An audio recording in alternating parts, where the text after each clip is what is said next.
All right, welcome, welcome. We have some very special guests today.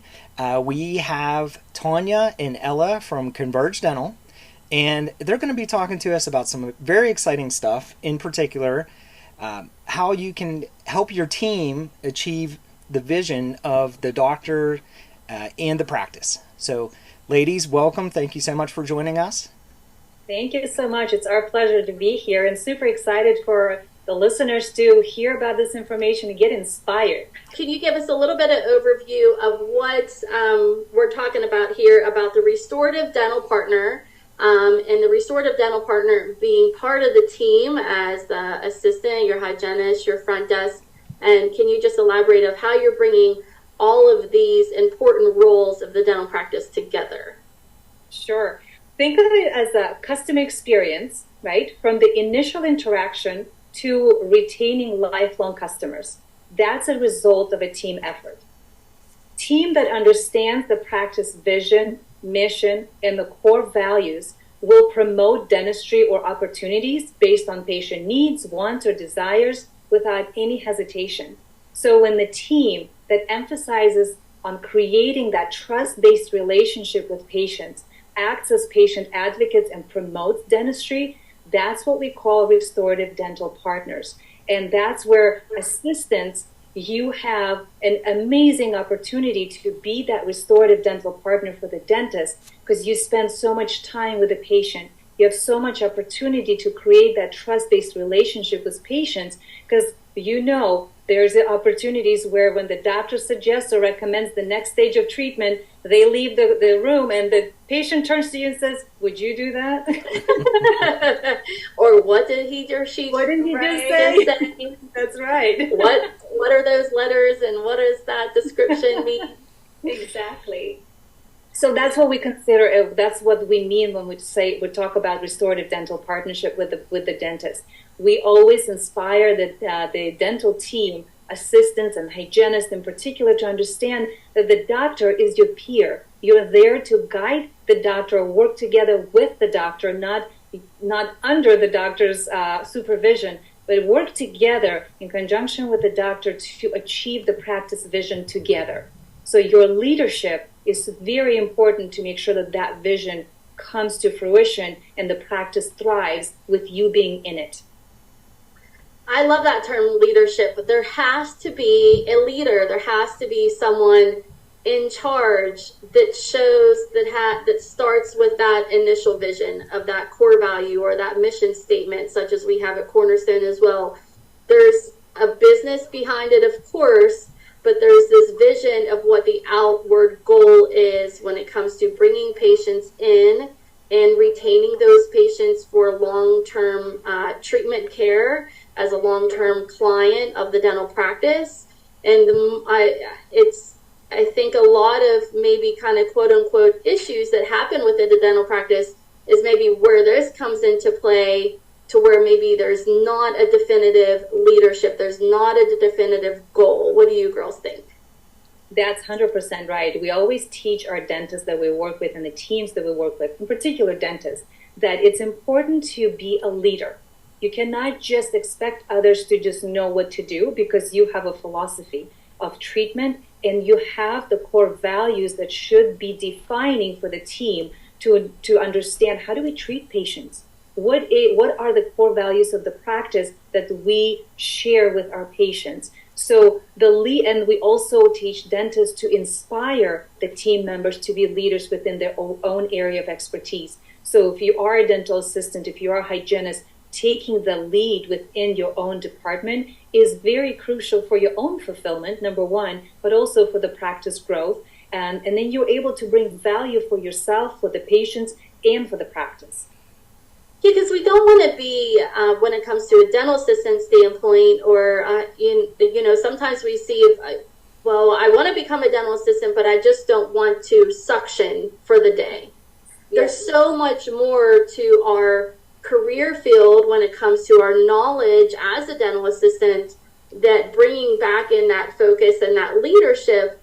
And of course, there's a period of this that becomes with with trusting, maybe with your doctor trusting you that you're going to give the correct information. Do you girls feel that's the same as well? And comfortability when it comes to being a newer dental assistant, that, oh my gosh, they asked me a question, I don't know what the answer is, or I don't want to answer wrong, and it's intimidating. But if your doctor is there as that leader and is helping you with that verbiage, part of that is, even if you don't know the verbiage, that I'm sorry, Mr. Smith, maybe the explanation that I'm a newer dental assistant, I'm still learning the answer to your question, but please give me a moment and I'd love to, I'll bring the doctor back in the room or get someone that can help me.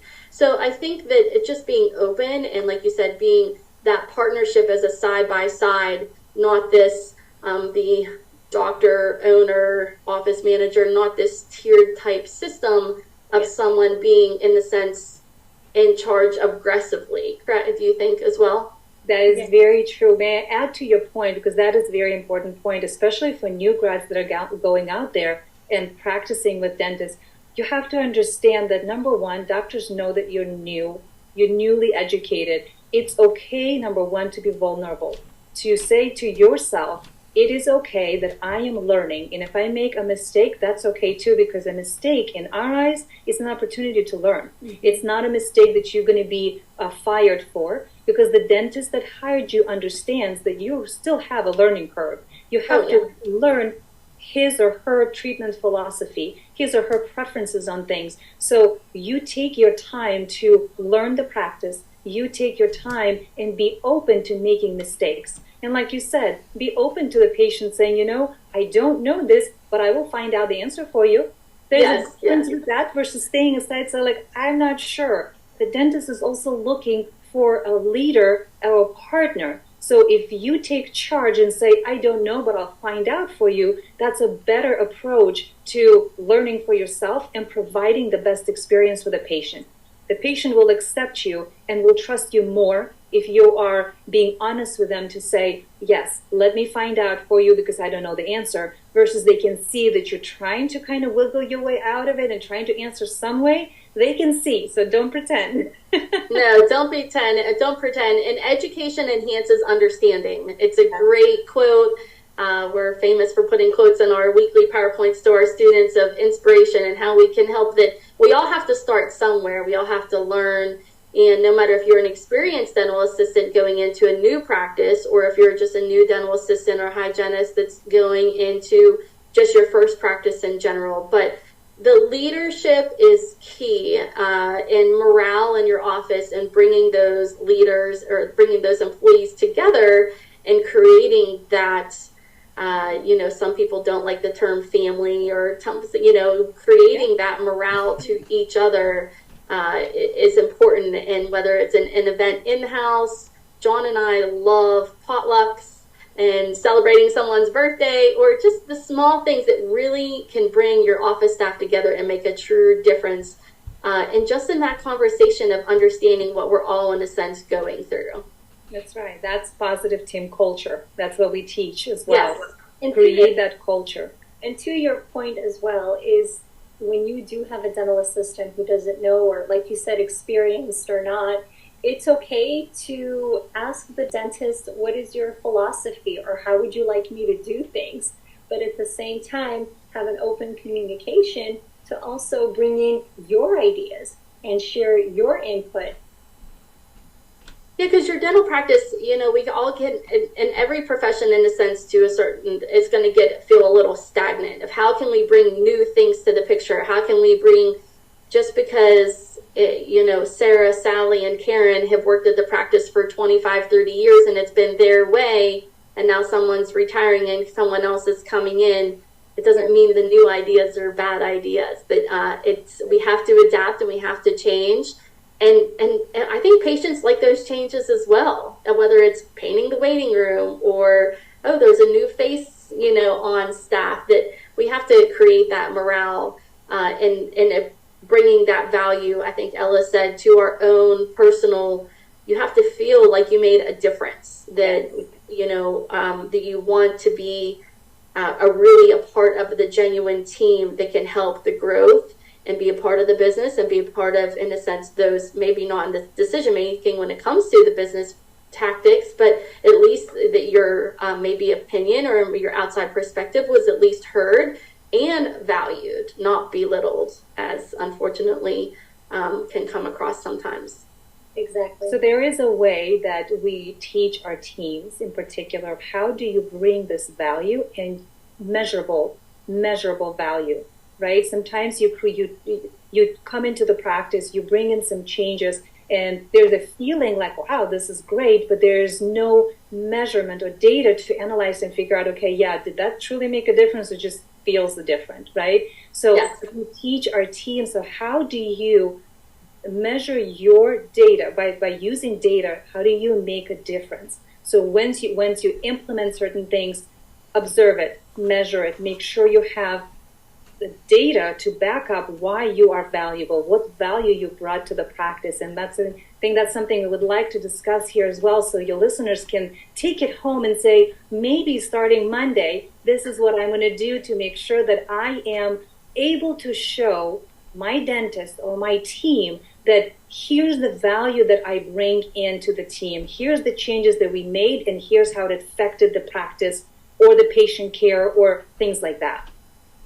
Yeah, because this comes into, the value individual, the value of the practice, and the longevity of the practice as well, and how successful that practice is going to be is all part of the team. And if someone's always making the upper hand of decision where your opinion doesn't matter, then it really wears on you as a person as well. Then we all have this emotional side as just, we're all humans. We all just need, not in the sense that, that the star chart in your office or anything, but we want to be valued. And this also, I think, spins into play, of course, another podcast in the sense idea is if we want to bring value, if we want to ask for a raise, in a sense is where I was thinking of that. If we want, if we get to the point in our career, in our office, that we're getting to that point where, wow, I'm doing this, and now I'm doing this, and I'm taking on this responsibility, and I've made this small change, and it's made this positive of an difference, that's the difference I feel that doctors are going to look at as well, on who, in a sense, is financially going to get that increase. You have to show your office manager, your doctor, your leaders, that you want to be part of the leadership and you want to be part of the difference of the team, not someone that's maybe sitting in the background. That's very true. It's very important to make sure to kind of add to what you said.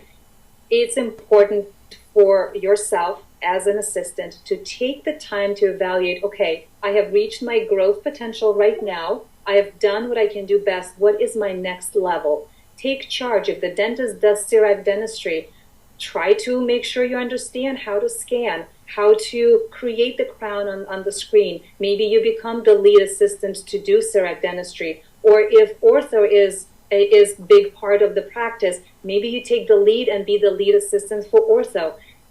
Always looking for opportunities to grow. Take the opportunities for yourself, and you can always present it to the doctor, say, hey, I would like to learn this more. I am sure doctors are happy to invest in their team members, especially nowadays. Yeah. Especially today, doctors are more mindful, more open to invest back in their teams to make sure that the team is growing and they're not losing team members, right? It's much more expensive to onboard somebody than to invest in someone that's present and willing to learn and take on new responsibilities.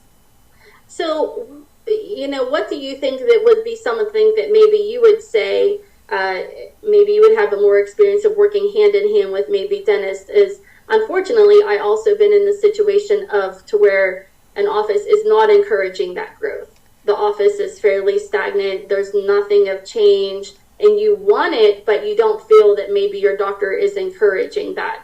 So any recommendations of how, in the sense of how we can change the mindset of the dentist as well, that your staff needs to be encouraged to take those steps in learning new things. And, if someone, kind of taking things off the plate of the doctor as well, like you said, with that CEREC training and creating the crown from a dental assistant standpoint, that it is something that, yet again, of judging that trust, and that, doesn't mean that you're making that final decision as a dental assistant, but, you have, yet again, you're working together as that team member that, hey, this is my CIRAC I've created, is this acceptable for your, what you want for your patient?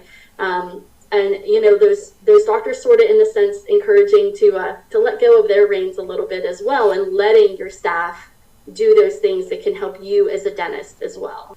So I'm going to give an example of, there are dental practices where the dentist constantly says, I just cannot find the right team member. Why can I find the right team member? That's a question we get a lot. And when we dive deeper into the practice, we truly realize that the doctor has a vision for the practice, but the foundation for the practice is not set. So we always encourage the doctor not to wait for the right team member to come, but work on the foundation of the practice first, and then the right team member will kind of flow into the practice at the right time, and the foundation will be set, and the doctor and that new team member will just flow and work well together. Because that team member that the doctor is looking for is actually up to the standards and even higher. That's the team member that has taken the time to invest in themselves. If you have the desire and the inspiration to do more in the practice, to be more valuable and bring more value, don't stop because the dentist is not letting you grow. Take the time, take the investment. Think of it as not just money that you're spending, but it's an investment within yourself. Take that time and initiate that opportunity of growth for yourself. And then make sure that on the journey of your growth, you actually constantly letting the doctor know opportunities for better growth in the practice, opportunities for better customer experience, whatever it might be, and record that for yourself so you know what changes you've brought up. You know what investments you've done for yourself. And if the doctor at the end is like, no, still not wanting, because there are some stubborn doctors out there, they just don't want to change, and that's okay. But you took the time and opportunity to invest in yourself and your growth. And when the time is right, you would know that it's time to find a different place. You will be ready to step into the practice that has the opportunities for you to implement all of your value and more over time. So don't wait until you find a different place to see if that works for you. Invest now, and then that will flourish for you later. And also decide what type of practice do you want to be in. What does your practicing philosophy look like? Do you do better with a small office? Do you do better with the bigger office? Do you like when the doctor gives you a lot of autonomy? Or are you the type of person that needs a lot of guidance? So those little things that you really have to hone in and decide for yourself first, and in addition to what Ella mentioned as well. That's a great explanation, honestly, and exactly in the sense how we kind of bring all of that together is wonderful, in the sense of if the opportunity hasn't arose for us to move on, or we're not sure where we want to go, to work on ourselves while we're at the place where we are right now.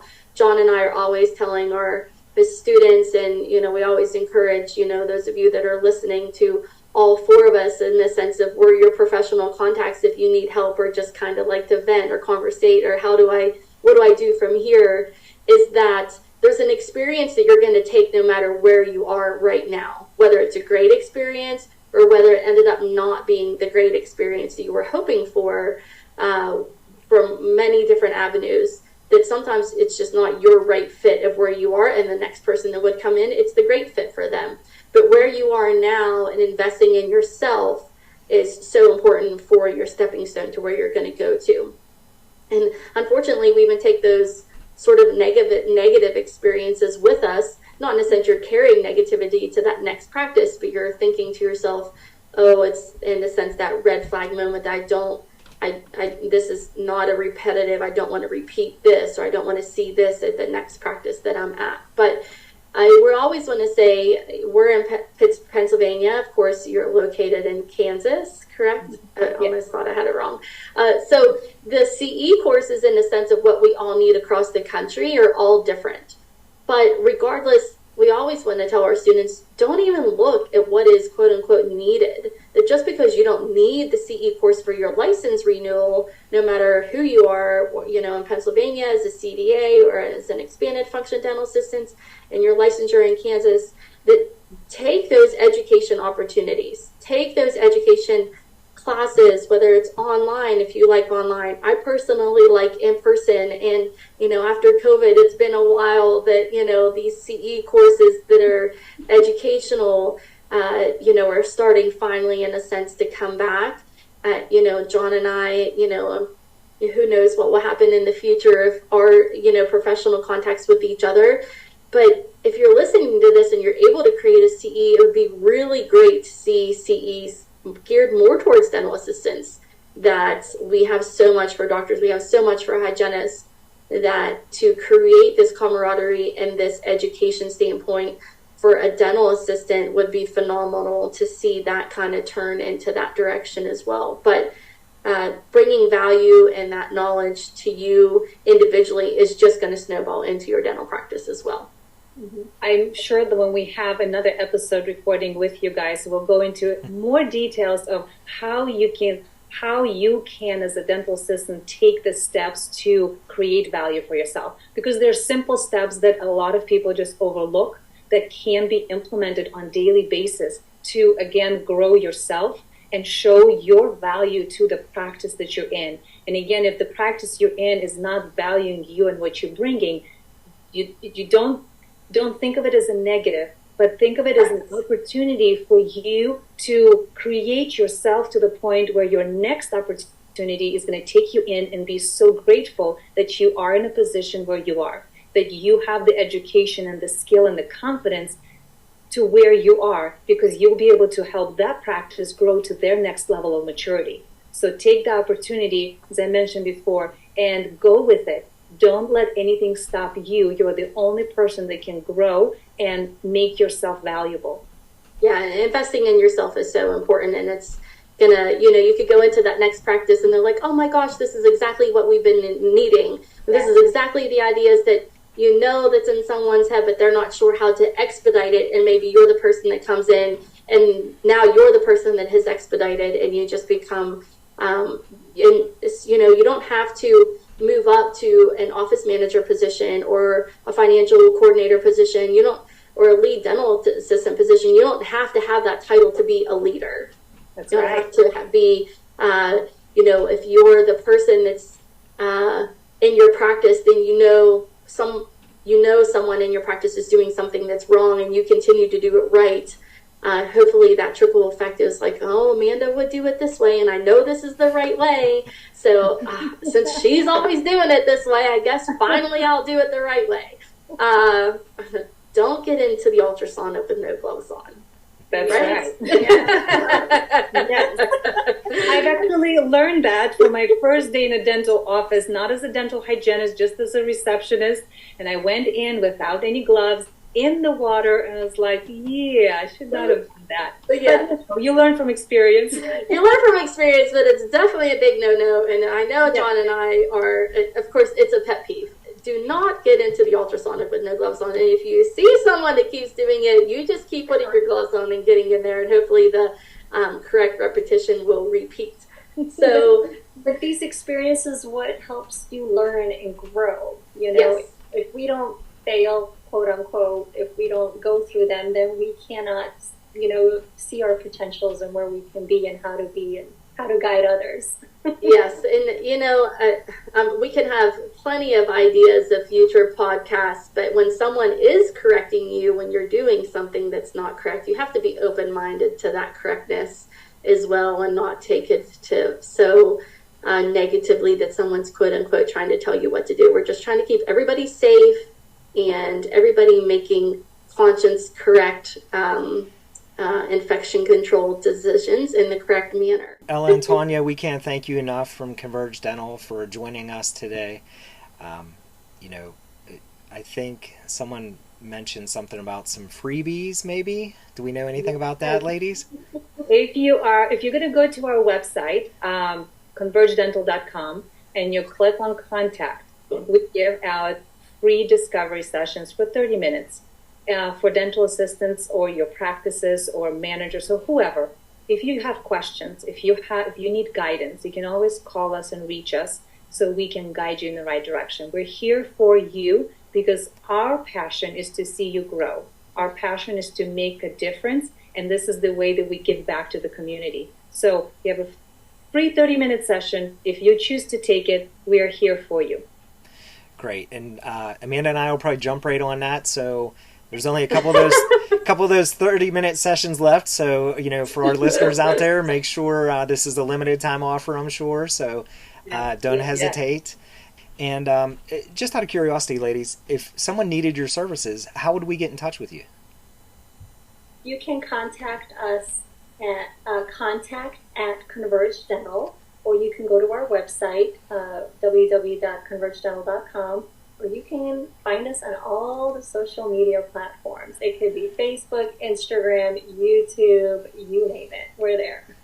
That's awesome. So you're out there. You're out there doing big things, and we love it. Absolutely.